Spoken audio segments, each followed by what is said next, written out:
چادر تنی نور کی، نور پھیلا ہوا آج کی رات ہے، چاندنی میں ڈوبے ہوئے دو جہاں، کون جلوہ نما آج کی رات ہے۔ جی ناظرین، جیسا کہ آپ جانتے ہیں کہ ہم نے پسرور کے اندر پیش آنے والے واقعہ جس کو قرآن پاک کی بے حرمتی کا نام دیا گیا متعلقہ ایس ایچ او کے حوالے سے، تو ہم نے ان کا بھی موقف جانا۔ اس وقت ہمارے ساتھ پسرور تحصیل کے نامور مذہبی شخصیت محترم مولانا نعیم مجاہد، ناظم مرکزی جمعیت اہل حدیث تحصیل پسرور، وہ بھی میرے ساتھ موجود ہیں۔ آئیے ان سے جانتے ہیں کہ وہ اس حوالے سے کیا کہتے ہیں کہ آیا یہ قرآن پاک کو ایسے پکڑنا یا ایسے کہنا حرمتی کے زمرے، بے حرمتی کے زمرے میں آتا ہے یا کہ کچھ اور معاملہ ہے؟ السلام علیکم۔ السلام ورحمۃ اللہ۔ آپ نے بھی ویڈیو یقیناً دیکھی ہوگی اور یقیناً آپ کی نظر سے یہ واقعہ گزرا ہے، تو آپ اس واقعہ کے اوپر کیا کہنا چاہیں گے؟ اس واقعہ کے حوالے سے تو بات یہ ہے کہ جو شنید ہے وہ تو یہ ہے کہ بے حرمتی اس نے کی ہے، لیکن اگر تحقیقات جس طرح کہ آپ نے بھی بتایا ہے، ویڈیو وغیرہ دیکھی گئی ہے، اس کے اندر کوئی اس کا ورقہ نہیں پھٹا یا وہ نیچے نہیں اس نے پھینکا یا زبردستی پکڑ کے اس نے نہیں رکھا، تو اس حوالے سے تو جو بے حرمتی کا قانون ہے وہ اس پہ لاگو نہیں ہوتا، ٹھیک ہے جی۔ باقی یہ ہے کہ اس کے اندر ایس ایچ او کو چاہیے تھا کہ وہ قرآن پاک کی تلاوت ان کو مکمل کرنے دیتے، جو میرا موقف ہے، تو آرام سے اس کے بعد سکون کے ساتھ ان سے بات کر لیتے۔ یہ زبردستی قرآن پاک کو بند کروانا یا اس کو بند کر کے رکھنا یہ بھی ایک اچھی بات نہیں ہے، اس لیے اس حوالے سے ایس ایچ او کی بھی غلطی ہے کہ ان کو چاہیے تھا کہ وہ قرآن پاک کی عزت اور احترام یہی ہے کہ جب پڑھا جائے تو اللہ کہتے ہیں اس کو خاموشی سے سنو، ٹھیک ہے، تو اس کو انتظار کر لیتے، اس کے بعد وہ جب تلاوت مکمل کر لیتے تو ان سے وہ بات چیت کر لیتے۔ آپ کیا سمجھتے ہیں کہ لاک ڈاؤن کے دوران صوبائی حکومتیں جو ہیں وہ کامیاب ہیں یا کہ ناکام ہیں، جبکہ کچھ مخصوص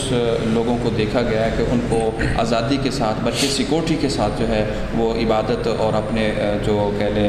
ایام ہیں ان کو گزارنے کی پرمیشن ہے، لیکن بہت ساری مساجد کے اندر جو ہے وہ سوشل ڈسٹینس کو ملحوظ خاطر رکھا گیا اور دیگر جو ہے وہ تدابیر کو لازمی قرار دیا گیا۔ آپ اس حوالے سے کیا کہنا چاہیں؟ دیکھیں جی وکاس بھائی صاحب، اس حوالے سے جو صورتحال ہے نا،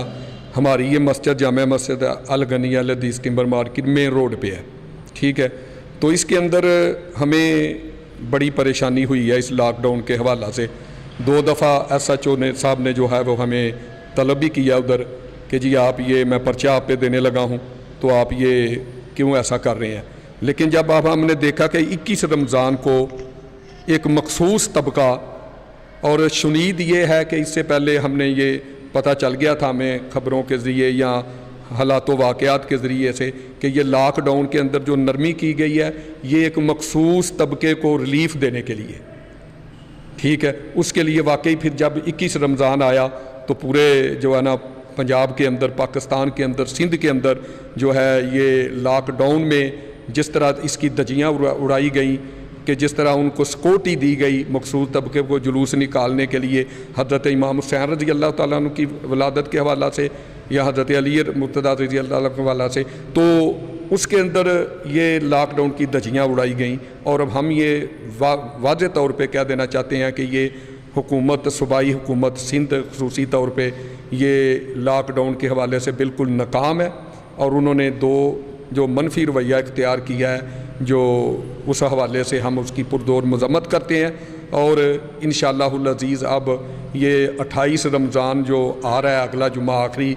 جمعۃ الوداع ہے، یہ بھی انشاءاللہ کوشش کریں گے کہ بھرپور طریقے سے ہم اس کو منائیں۔ جس طرح انہوں نے قانون کی دھجیاں بکھیری ہیں اور انہوں نے قانون کی پرواہ نہیں کی، لاک ڈاؤن کی پرواہ نہیں کی، تو کیا یہ لاک ڈاؤن صرف مساجد کے لیے ہے یا مدارس کے لیے ہے کہ ان پہ کہ جو ہے وہ فاصلہ رکھا جائے اور جلوسوں کے اندر، ماتمی جلوسوں کے اندر فاصلہ نہ رکھا جائے؟ تو یہ تو دورہ میں آ رہا ہے، اس کی ہم پرزور مذمت کرتے ہیں۔ اچھا، آنے والے دنوں کے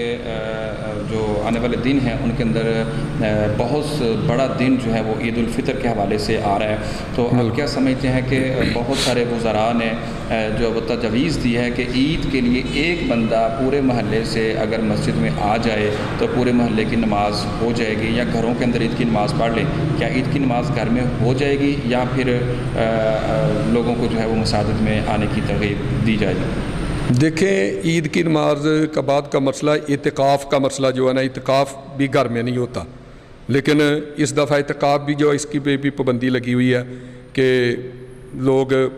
گھروں میں بھی نہیں بیٹھ رہے، مساجد میں نہیں بیٹھ رہے۔ اعتکاف جیسی عظیم سنت جو ہے اس سے ہمیں روکا گیا ہے، اور اس کے بعد عید الفطر کا اجتماع ہے، تو اس حوالے سے گھر کے اندر عید الفطر ادا کر لیں، یہ نہیں ہوتی۔ یہ اللہ کے نبی صلی اللہ علیہ وسلم کے فرمان کے مطابق کھلے میدان کے اندر جو ہے وہ جا کر کے اس کو پڑھا جاتا ہے، ادا کیا جاتا ہے۔ تو اس حوالے سے انشاءاللہ ہمارے جماعت کے مرکزی جمعیت اہل حدیث کے چیف آرگنائزر ابتسام لائی ظہیر، انہوں نے بھی بھرپور طریقے سے اعلان کیا ہے کہ عید الفطر کا اجتماع صف بندی کے ساتھ ہوگا انشاءاللہ، اور پورے روایتی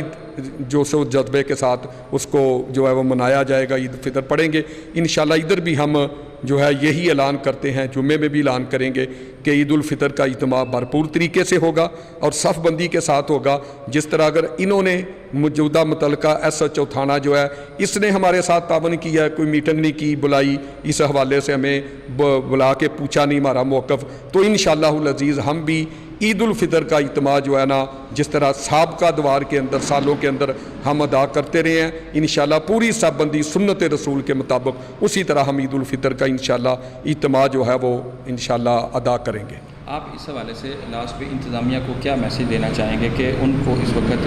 میانہ روی کو اختیار کرتے ہوئے علماء کے ساتھ کس طریقے سے جو ہے وہ اپنا کردار ادا کرنا چاہیے؟ دیکھیں جی، جو تحصیل پسور کے SHO چیمہ صاحب ہیں نا، یہ اگر ان کا رویہ دیکھا جائے تو مجموعی طور پہ بڑا متکبرانہ اور علماء کرام کے ساتھ تضحیق میں اور غلط ان کا رویہ ہے۔ حالانکہ ان کو میانہ روی اختیار کرنی چاہیے، اعتدال کے ساتھ اچھے طریقے سے گائیڈ کرنا چاہیے، لیکن انہوں نے جو ہے نا یہاں پہ تحصیل پسور کے اندر اس چیز کو جو ہے نا وہ روندا ہے، اور انہوں نے غلط طریقے سے جو ہے نا مس گائیڈ طریقے سے انہوں نے ہمیں گائیڈ کیا ہے۔ تو اس لیے اس حوالے سے میں پیغام یہی دینا چاہتا ہوں کہ اب SHO موجودہ جو ہیں نا ان کو اپنا رویہ ٹھیک کرنا چاہیے۔ عوام الناس کے حوالے سے یہ کل جو ہے نا موجودہ یہ جو کل تازہ ترین واقعہ یہ ہے کہ جس طرح کہ یہ قرآن پاک کی بحرمتی کے حوالے سے چلو 100% نہیں، کچھ نہ کچھ تو اس کے اندر عنصر موجود ہوگا نا، جو خبر آئی ہے۔ اس کے بعد یہ کچہری چوک کے اندر SHO نے دکانداروں پہ تشدد کیا ہے، لاٹھیاں برسائی ہیں۔ تو اس حوالے سے ہم بھرپور طریقے سے اس کی مذمت کرتے ہیں کہ ان کو کس نے اختیار دیا ہے کہ بغیر کسی وارنٹ کے، بغیر کسی پرچے کے، درخواست کے کسی پہ تشدد کیا جائے۔ ہاں ٹھیک ہے، ان کو کوئی دکان بند کرو نہیں کرتے، پرچہ کریں، پرچہ دیں آپ، لیکن اس کا یہ مطلب کہ ان کو تشدد کریں، ان پہ آپ لاٹھی چارج کریں، یہ بالکل غلط ہے، اس کی ہم پرزور مذمت کرتے ہیں۔ جی ناظرین، جیسا کہ آپ نے دیکھا کہ تحصیل پسرور کے تمام رہنے والے شہریوں باسیوں کا کہنا جو ہے وہ SHO سٹی پسرور کے حوالے سے وہ یہی ہے، عوام الناس کی رائے کہ یہ ظلم اور تشدد کو بلا وجہ جو ہے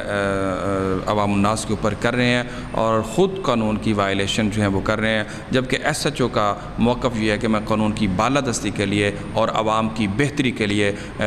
جو ہے وہ ایسا کر رہا ہوں، تشدد نہیں کر رہا۔ آج جب میں نے دکانوں کو بند کروانے کے لیے کہا گیا تو لوگوں کو تشدد بھی یاد آیا اور لوگوں کو بہت کچھ الزامات میرے اوپر جو ہیں وہ یاد آ گئے ہیں۔ تو خیر، یہ کون تھا سچا اور کون تھا جھوٹا، کس کی بات میں تھا وزن اور کیا تھا حقائق پر مبنی، یہ سب کچھ ہم نے آپ کو دکھایا۔ یہ فیصلہ آپ پر ہے، آپ فیصلہ کریں، آپ دیکھیں، آپ سوچیں، ہمارا کام آپ تک خبر پہنچانا ہے۔ اللہ رب العالمین ہمیں ہمیشہ حق اور سچ کی بات کو جو ہے وہ کہنے اور سنانے کی توفیق عطا فرمائے۔ میرے کیمرہ مین عثمان علی کے ساتھ مجھے دیجیے اجازت، اللہ حافظ۔